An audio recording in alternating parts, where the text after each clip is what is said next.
Ya, selamat pagi teman-teman. Terima kasih. Assalamualaikum warahmatullahi wabarakatuh. Salam sejahtera bagi kita semua. Om Swastiastu, Namo Buddhaya. Pada kesempatan hari ini kita akan melakukan presentasi atau menghadiri webinar kali ini terkait fraud dan akuntansi forensik pada startup e-commerce. Bisa selanjutnya.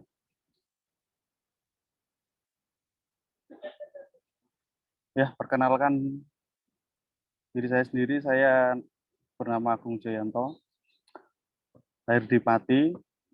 Pendidikan terakhir saya di akuntansi. Untuk sekarang saya bekerja di salah satu perusahaan manufaktur di Boyolali yang bergerak di Ambon.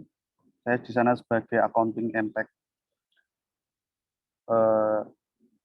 Cukup perkenalan dari saya. Nanti kalau misal teman-teman mau perkenalan lebih lanjut, bisa hubungi nomor saya yang tertera di situ. Selanjutnya, fraud dalam e-commerce.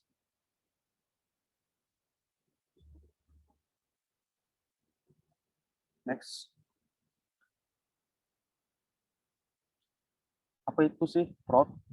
Nah, teman-teman, dalam dunia akuntansi, fraud merupakan tindak kecurangan yang dilakukan secara sengaja oleh suatu orang atau lebih. Tindakan fraud ini bisa terjadi pada satu manajemen yang dilakukan secara langsung atau melalui pihak ketiga. Upaya ini juga bisa dilakukan oleh pihak lain yang memiliki tanggung jawab atas pengelolaan pada suatu perusahaan. Dalam tindakannya, fraud akan memanfaatkan suatu kebohongan serta bertujuan untuk mendapatkan berbagai keuntungan secara yang tidak adil. Tindakan fraud tentunya bisa melanggar hukum karena di dalamnya terdapat berbagai unsur kecurangan. Jadi jelas sudah bahwa fraud merupakan salah satu bentuk kecurangan dalam upaya untuk melanggar hukum ya teman-teman. Pengertian fraud dalam akuntansi juga bisa berupa suatu perbuatan yang berkaitan dengan tindakan penipuan secara kriminal, bisa digarisbawahi, yang bertujuan untuk mendapatkan manfaat atau keuntungan berbentuk uang pada pihak lain yang melakukan tindak penipuan dan kecurangan. Salah satu fraud akan terjadi suatu bentuk kesalahan, terutama dalam finansial dari perusahaan itu. Tindakan ini cenderung akan lebih mudah dilakukan jika mereka ada orang-orang yang berasal dari atas. Jadi korupsinya itu dari pihak manajemen, pihak manajer, dan dari operasional itu. Nah, secara keseluruhan, tindak fraud dalam dunia akuntansi dapat diartikan sebagai penipuan dan penyembunyian atas pelanggaran terhadap suatu kepercayaan yang telah diberikan pada orang atau organisasi tersebut. Selanjutnya,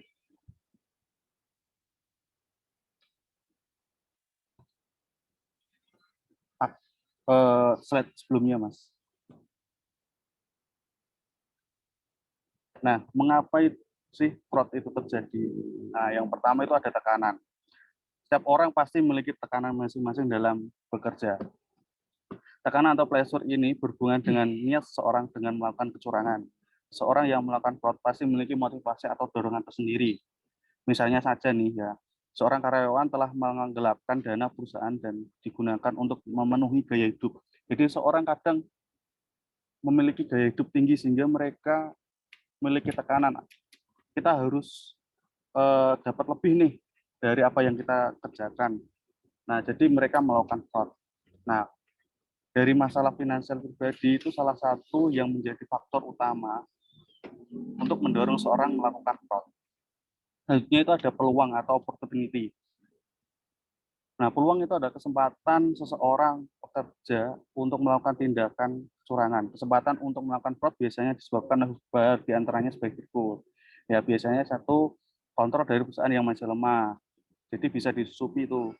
Nah, SOP yang berjalan tidak kondusif, adanya multi job. Jadi seorang memiliki double job gitu. Misal saya memiliki posisi jadi manajer keuangan sama manajer produksi misal. Itu situasi kerja kurang kondusif. Nah, internal control ini memegang peran yang sangat penting untuk mencegah adanya peluang fraud pada bisnis. Internal control pada perusahaan bisa bersifat preventif maupun reaktif. Salah satu cara preventif adalah melakukan audit pada periode tertentu pada setiap divisi. Yang kedua, teman-teman bisa melakukan regulasi, menerapkan regulasi yang ketat, namun tetap berpusat pada kepentingan karyawan. Hal ini dilakukan agar karyawan disiplin dan juga tetap nyaman bekerja dengan Anda sebagai teman-teman yang menerapkan hal itu di perusahaan. Terus langkah reaktif adalah proses whistleblowing. Langkah ini memang jarang dilakukan karena sangat berisiko. Adanya gesekan pada tubuh organisasi, perusahaan, bahkan tindak kejahatan yang lebih serius. Langkah reaktif lainnya adalah melakukan pembinaan dan juga surat peringatan kepada karyawan yang bersangkutan. Terus adanya pembenaran atau rasionalis. Ketika fraud telah terdeteksi, biasanya pelaku akan memberikan alasan yang rasional sebagai bentuk pembelaan diri. Rasional ini terjadi untuk menjadikan kesalahan yang terjadi adanya tindak yang wajar yang dilakukan. Contohnya nih, alasan yang sering digunakan pelaku fraud adalah alibi gaji. Nah, gajiku kecil tapi pekerjaanku itu banyak sekali. Nah, aku harus dapat lebih dong untuk apa yang aku kerjakan. Jadi orang tersebut merasa apa yang aku lakukan itu tidak sesuai dengan gaji, maka dari itu melakukan fraud. Nah, seperti itu. Selanjutnya di slide selanjutnya. Nah, apa sih jenis-jenis fraud dalam startup itu? Ya pertama ada kecurangan penjualan, teman-teman. Nah, selalu ada peluang yang bisa dimanfaatkan oleh para penjual yang nakal untuk mengeruk untung dengan merugikan pihak lain. Contohnya nih, memberikan diskon abal-abal. Oknum penjual menaikkan harga barang secara tidak wajar dan memberikan potongan harga yang tak wajar sehingga terkesan potongan harga besar. Contoh lainnya nih, penjual sudah menerima uang konsumen tapi barang tak dikirim. Nah, contohnya misal beli di Tokopedia, di Shopee, tapi barangnya nggak dikirim. Nah, e-commerce perlu menyeleksi secara ketat para penjualnya. Jadi kayak mitra-mitra itu dan memonitor akun-akun penjual dalam rangka pencegahan kecurangan semacam ini. Selanjutnya, terkait kecurangan pegawai. Mohon maaf, Mas. Slide-nya masih sama. Nah, ini kecurangan pegawai. Kecurangan yang dilakukan pegawai merupakan endemik global. Dunia e-commerce di Indonesia pun baru-baru ini dikejutkan dengan insiden kecurangan karyawan di salah satu e-commerce raksasa pada momen flash sale. Tentunya teman-teman tahu yaitu Tokopedia pada 15 sampai 17 Agustus tahun 2018 kemarin ya. Sejumlah oknum karyawan membuat pengguna tak bisa mendapatkan barang flash sale dengan dalil sehingga para oknum tersebut bisa mendapatkan barang-barang tersebut yang akhirnya merugikan pengguna dan e-commerce itu sendiri. Salah satu hal yang lain itu ada pencurian aset yang dilakukan oleh karyawan. Nah, pengalihan uang konsumen ke rekening oknum juga bisa terjadi. Kecurangan berasal dari faktor internal sebenarnya bisa diminimalkan dengan memperketat proses rekrutmen karyawan. Jadi dari HR mungkin memperketat proses rekrutmennya seperti itu. Nah, selanjutnya ada uang palsu, ulasan palsu. Mohon maaf. Nah, ulasan palsu ini jangan diremehkan, teman-teman. Nah, ibaratnya kayak sebuah testimoni atau ulasan jasa atau produk pada e-commerce kan biasanya teman-teman lihat nih. Biasanya teman-teman kan mau beli tapi ini barangnya benar nggak sih? Kita lihat dari ulasan terdahulu, terus ada berapa sih bintangnya kayak gitu. Nah, berbelanja online ini tak seperti belanja model konvensional di mana konsumen bisa bertatap muka langsung dengan penjual dan melihat langsung produk yang ditawarkan. Nah, ulasan konsumen lain menjadi andalan seorang konsumen dalam menilai sebuah produk atau ya jasa yang dijual secara online sebelum memutuskan pembelinya. Nah, sayangnya tak semua ulasan asli. Nah, salah satunya ini di Biang Liu, seorang profesor ilmu komputer dari Universitas Illinois Chicago, Amerika Serikat, mengungkapkan sekitar 30% ulasan untuk produk-produk tertentu adalah palsu. Adapun hasil dari investigasi tim peneliti Cornell mengungkapkan adanya 10% ulasan produk yang dianggap palsu.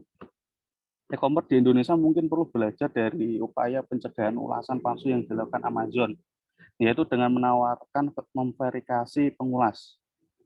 Amazon menyediakan kolom ulasan bagi konsumen yang salah membeli produk di platform tersebut dan mengharuskan mereka menyertakan foto produk tersebut yang dibeli apabila memberikan ulasan. Mungkin salah satu contohnya yaitu mungkin misal nih teman-teman nih Mbak Dina beli sepatu tapi sepatunya kekecilan, nah bisa diulas terus dikirimkan kembali, ibaratnya diretur kan bisa. Selanjutnya kecurangan delivery. Bukan sekali dua kali mendengar berita konsumen yang kesal lantaran barang yang dipesan tidak kunjung datang, padahal uang pembeli sudah ditransfer kepada penjual. Setelah diselidiki, ternyata barang dibawa kabur oleh kurir pihak ketiga. Nah, e-commerce ini bisa menjalin kerjasama lebih erat dengan kurir pihak ketiga untuk mencegah kecurangan ini. Dalam kasus semacam ini, pihak kurir biasanya memberikan ganti rugi pada konsumen. Tuh. Nah, selanjutnya ada kecurangan transaksi. Nih, menurut laporannya aku ada data sedikit, pada tahun 2015 Indonesia berada di peringkat tertinggi terjadinya kecurangan transaksi e-commerce. Itu sekitar 35% dibanding Venezuela yang 33%, Afrika Selatan 25%, Brazil ada 11%, dan Romania 10%. Para pelaku melakukan berbagai cara untuk curang, salah satunya mencuri identitas teman-teman. Nah, bentuk pencurian identitas konsumen kerap dilakukan dengan modus yang disebut angel fraud yang kita bahas tadi. Modus pelaku biasanya membuat akun fiktif di e-commerce tertentu, lalu menarik calon pelanggan dengan berbagai promo dan mendorong mereka melakukan transaksi dan mencuri data pribadi pelanggan, biasanya informasi kartu kredit. Jadi teman-teman yang menggunakan kartu kredit dalam e-commerce harus berhati-hati ya. Sebagai upaya pencegahan itu, Papa bisa mendapatkan sertifikat SLL dan menerapkan metode autentifikasi dua faktor dalam transaksi. Selanjutnya, di slide selanjutnya, Mas.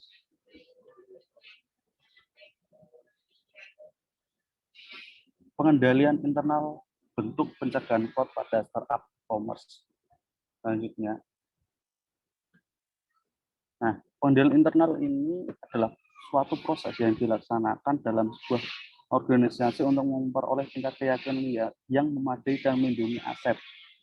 Dalam melindungi aset, menjaga pencatatan secara akurat dan wajar, menyediakan informasi yang handal, menyusun laporan sesuai dengan standar yang ditetapkan, mendukung efisiensi operasi, mendukung kepatuhan terhadap kebijakan, dan mematuhi hukum yang berlaku.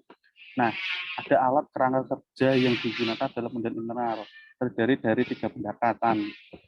Yang pertama adalah kerangka COVID atau Control Objective for Information and Related Technology yang dikeluarkan oleh ISA ya teman-teman, Informasi Sistem Audit and Control Association. Nah, COVID ini merupakan kerangka kerja yang berisi best practice untuk tata kelola dan manajemen teknologi IT. COVID ini lebih ditekankan pada keamanan informasi dan memberikan gambaran secara detail dan praktikal tentang perpaduan bagi para personal yang menginginkan keamanan informasi dan orang-orang yang memiliki bagian dari enterprise yang tertarik di bidang keamanan informasi. Secara umum, saya dapat mengatakan pengertian COVID itu merupakan COVID itu adalah secara umum saya dapat mengatakan pengertian COVID adalah sebuah framework atau kerangka kerja yang memberikan layanan kepada enterprise, baik itu sebuah perusahaan, organisasi maupun pemerintah dalam mengelola dan manajemen aset atas sumber daya IT untuk mencapai tujuan enterprise tersebut. Nah, yang kedua ada Integrated Framework yang dikeluarkan oleh SOSO atau Committee of Sponsoring Organizing of the Gateway Commission.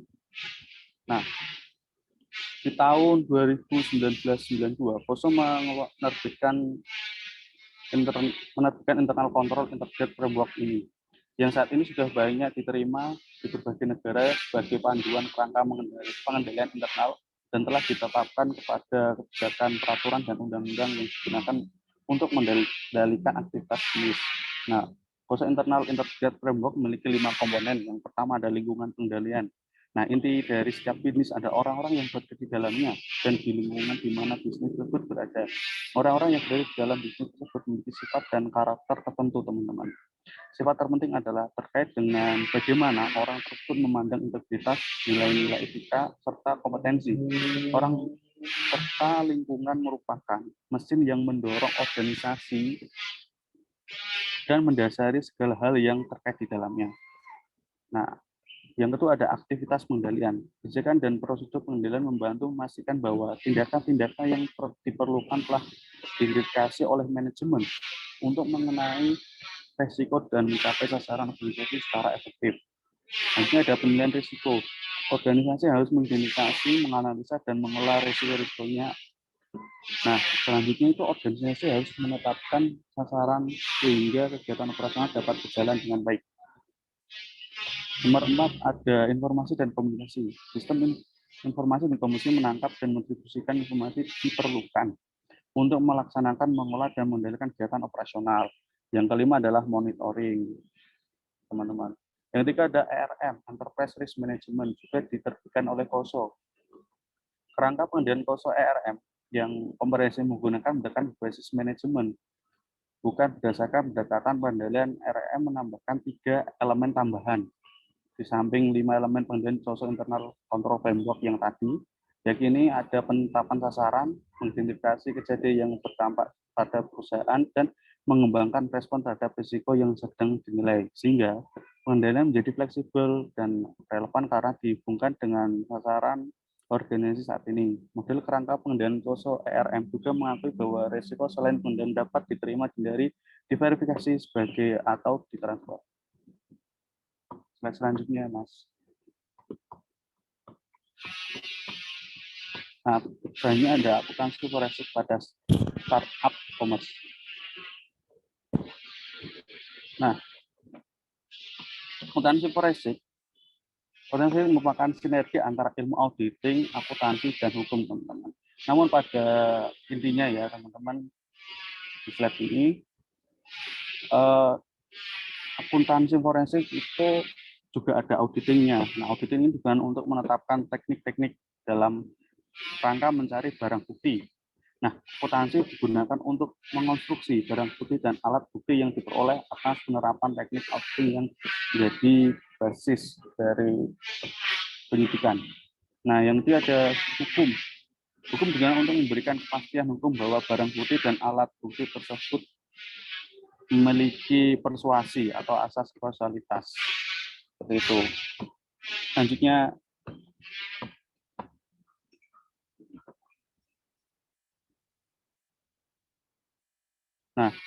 akuntansi forensik. Audit investigasi forensik merupakan pemeriksaan yang dilakukan setelah pertanda awal atau AKP, aduan, keluhan, petunjuk atas kecurangan atau fraud. Nah, audit forensik merupakan pencurian yang lebih mendalam yang dilaksanakan auditor forensik untuk menentukan apakah fraud itu terjadi atau tidak terjadi, yang ditujukan untuk mencari, menemukan, mengumpulkan alat bukti hukum atas dugaan adanya tindak kejahatan keuangan. Audit investigasi atau forensik akan memberikan dukungan kekuatan argumentasi terhadap kasus yang disengketakan untuk membangun alat bukti yang kuat agar dakwaan menjadi cermat, jelas, lengkap, dan terang benderang. Selanjutnya, nah ini peran akuntansi forensik pada kasus startup e-commerce. Pola kerja akuntansi forensik lebih spesifik yakni menentukan apakah fraud benar-benar terjadi. Siapa saja sih yang terlibat dalam kasus itu, berapa jumlah kerugian yang dihasilkan, keuntungan apa yang terjadi atas kasus tersebut, dan sebagainya. Nah, dalam kasus e-commerce, banyak celah yang terdapat di dalamnya sebagai bukti masih terjadi fraud dalam baik dari internal maupun eksternal. Untuk mengetahui siapa saja pihak yang terlibat dalam kasus itu, berapa jumlah kerugian yang dihasilkan, keuntungan apa yang terjadi atas kasus tersebut, dan bagaimana perlu adanya penelusuran dan verifikasi baik secara digital maupun non-digital dalam pelaksanaannya. Lanjutnya, Mas. Nah, mengapa akuntansi forensik penting bagi kasus startup e-commerce? Dan mengapa harus adanya audit mitigasi sih di e-commerce ini? Nah, pada intinya setiap perusahaan membutuhkan akuntansi forensik karena di dalamnya pasti dapat adanya fraud dan sengketa. Dan di sisi lain, e-commerce merupakan hal yang baru dalam dunia digital dan memiliki celah yang banyak untuk dibutuhkan antara perpaduan antara akuntansi forensik, hukum, auditing, dan cybercrime untuk pencurian fakta tindak kecurangan dalam e-commerce. Nah, kita akan menjelaskan dikit ya tentang adanya fraud ini. Jadi ada 3 tadi ya teman, sudah dijelaskan. Yang perlu kita bahas adalah yang itu adalah sengketa. Adanya sengketa. Nah, sengketa itu apa sih? Yang pertama itu sengketa adalah hak yang dikurangi atau dihilangkan, yaitu berupa uang atau aset lain baik tangible maupun intangible aset yang dapat diukur dengan uang. Reputasi pencemaran nama baik pribadi, keluarga, atau perusahaan, peluang bisnis, tidak bisa ikut tender gaya hidup, hak lain terkait dengan transaksi bisnis. Nah, itu merupakan sengketa hak yang dikurangi atau dihilangkan. Selanjutnya,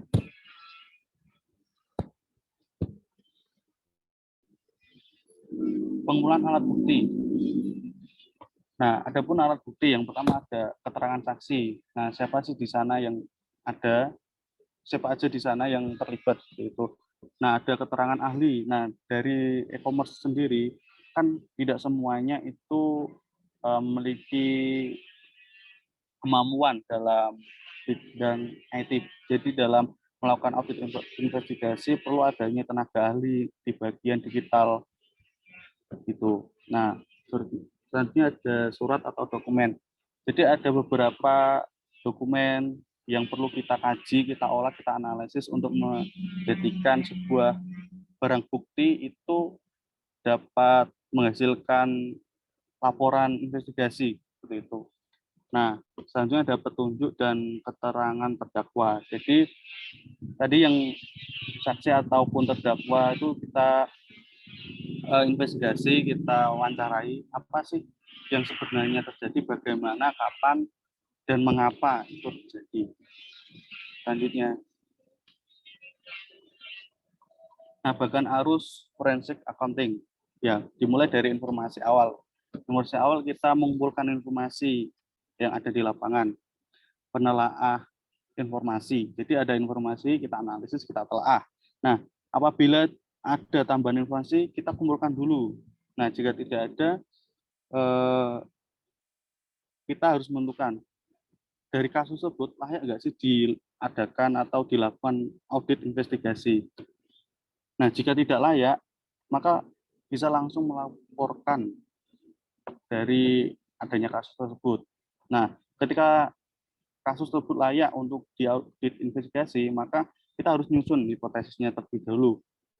Nah, setelah kita susun hasilnya atau mungkin hipotesis yang akan terjadi, kita susun audit program, di mana di situ nanti kita akan ngapain, kita mau melakukan apa, nanti ada di susunan audit program.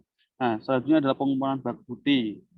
Terus kita evaluasi barang bukti tersebut. Nah, dari langkah-langkah tersebut nanti kita review apakah hipotesis kita itu sesuai dengan yang kita hipotesiskan di awal. Apabila sesuai dan memiliki cukup bukti, kita bisa langsung melaporkan hasil audit investigasi kepada pihak yang berwajib atau berwenang. Seperti itu. Selanjutnya, Mas.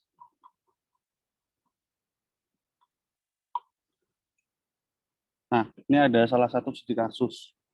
Di tahun 2015 lalu, Silicon Valley dibuatkan dengan pemberitaan The Wall Street Journal yang menyebutkan startup teknologi kesehatan Theranos yang didirikan oleh rising star Elizabeth Holmes melakukan penipuan atau fraud. Theranos mencoba mendisrupt laboratorium pengecekan darah konvensional melalui mesin pengambilan dan pengecekan darah berbasis teknologi dengan harga yang terjangkau.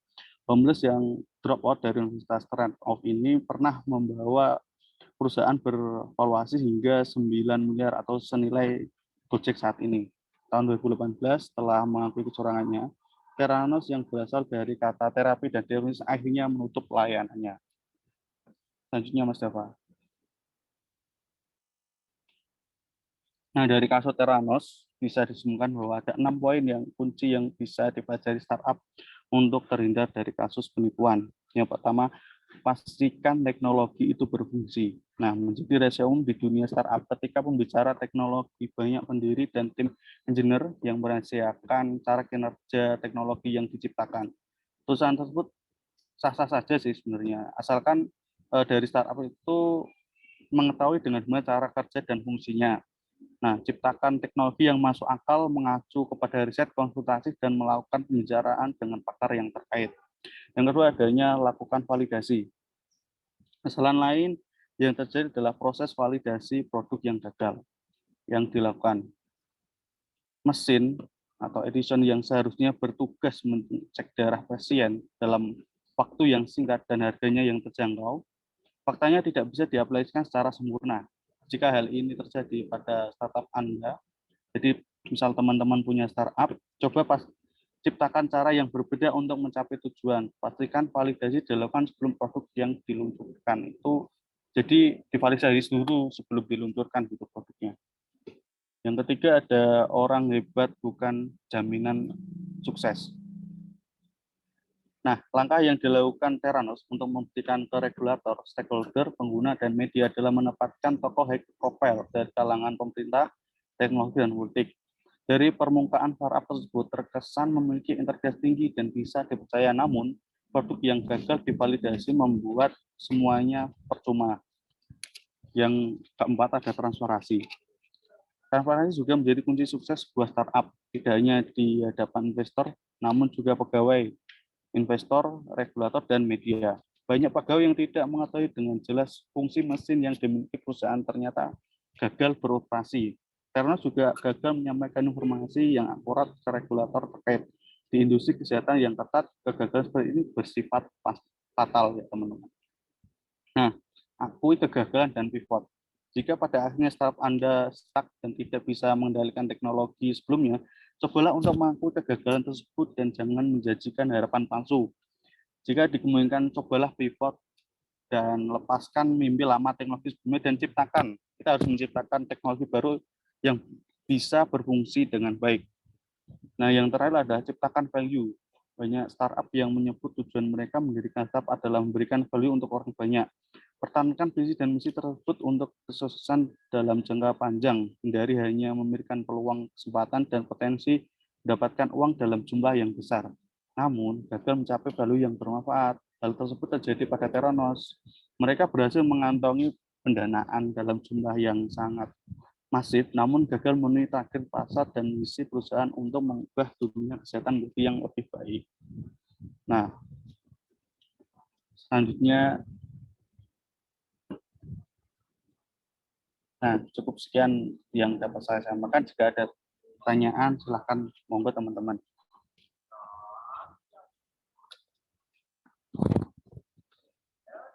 Baik, terima kasih Mas Agung telah memaparkan presentasinya dengan sangat menarik.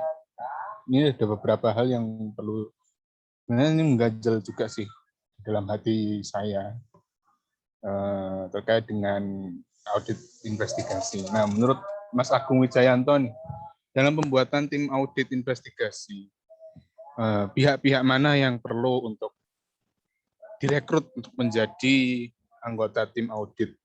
Mohon bisa diberikan penjelasan secara singkat dan padat. Terima kasih.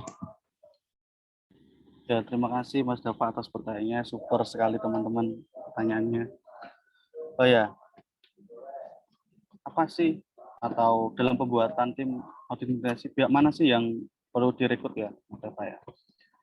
Yang pertama, di dalam perusahaan pasti adanya audit internal atau bisa disebut watchdog-nya di perusahaan di situ ya. Jadi dalam audit investasi, dalam pembentukan tim tersebut, kita bukan harus ya, kita bisa merekrut audit internal. Karena mereka sendirilah yang tahu di dalamnya kasus apa sih yang terjadi di situ. Namun kita harus melakukan pengecekan atau ibaratnya tes dulu nih audit internal di sana apakah sudah berjalan dengan baik. Apabila sudah berjalan dengan baik, maka audit internal mampu membantu dalam proses audit imigrasi kita. Nah, yang pertama itu, yang kedua ada KAP atau kanton akuntan publik yang jadi langganan dari startup tersebut. Jadi di sana kita lihat KAP tersebut melakukan audit itu bagaimana, apa ada masalah atau unsur-unsur apa yang terdapat dalam laporan akuntan tersebut. Nah, dari situ bisa kita tinjau, kita review menjadi barang bukti. Nah, selanjutnya ada tenaga ahli yaitu digital forensik.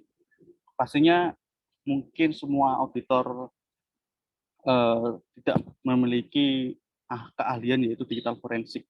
Jadi digital forensik ini digunakan untuk atau direkrut untuk membantu bagaimana siklus atau proses e-commerce itu berlangsung dan celah-celah seperti apa pada aplikasi atau teknologi informasi itu dilangsungkan atau proses bisnis itu dilaksanakan.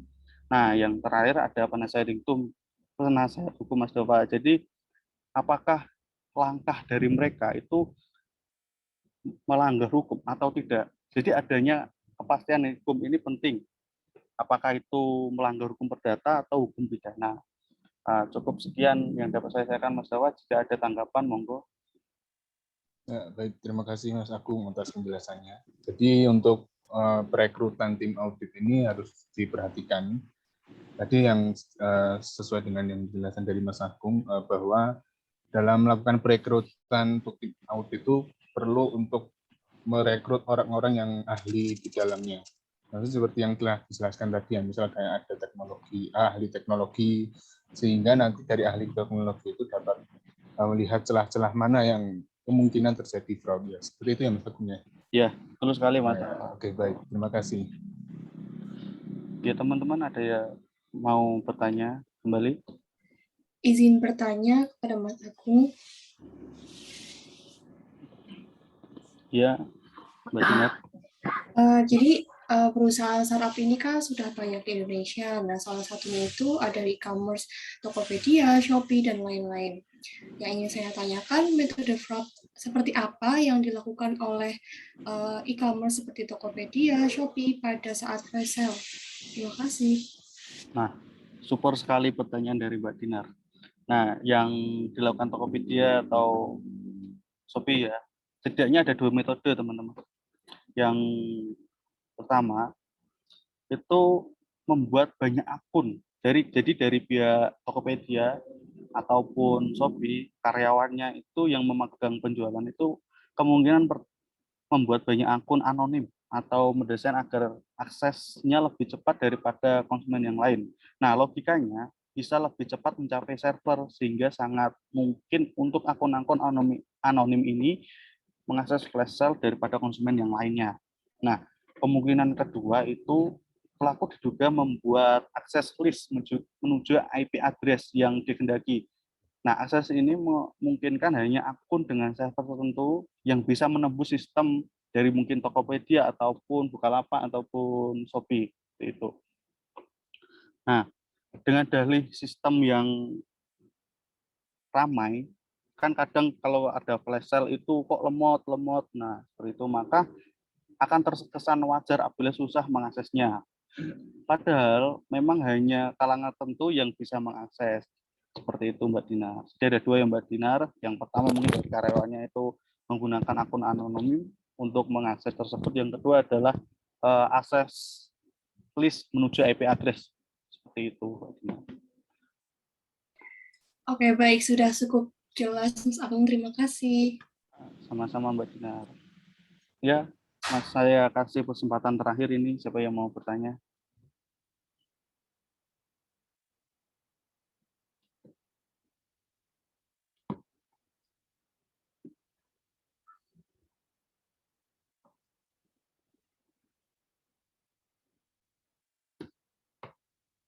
Ya, izin bertanya lagi untuk Mas Agung yang terkait dengan tujuan penggunaan Cobit ya. Nah, menurut Mas Agung ini sendiri seperti apa sih tujuan penggunaan COVID pada kementerian internal startup pada e-commerce. Seperti itu. Oh ya, baik Mas Dava. Tujuan penggunaan COVID. Nah, sebenarnya paling tidak ada dua Mas Dava, yaitu yang pertama menggambarkan keamanan informasi pada startup. Yang kedua ada memenuhi kebutuhan startup itu sendiri. Nah, yang menggambarkan keamanan informasi pada saat e-commerce itu termasuk responsibilities terhadap fungsi IT pada keamanan informasi pada startup e-commerce. Nah, aspek-aspek yang akan meningkatkan efektivitas kepemimpinan dan manajemen keamanan informasi seperti struktur organisasi, aturan-aturan, dan kultur pada startup e-commerce.